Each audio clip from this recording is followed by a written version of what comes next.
আসসালামু আলাইকুম এভরিওয়ান। আমি মেহেদী হাসান সরল, team leader of team void. এখন আমি আমাদের প্রজেক্ট সম্পর্কে দেখাবো।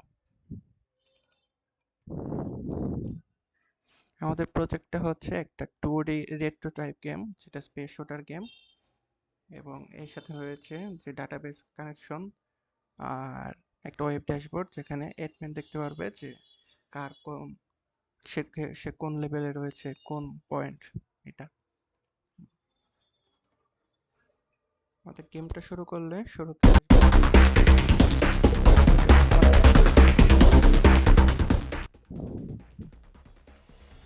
একটা গেম প্লে করে দেখাচ্ছি।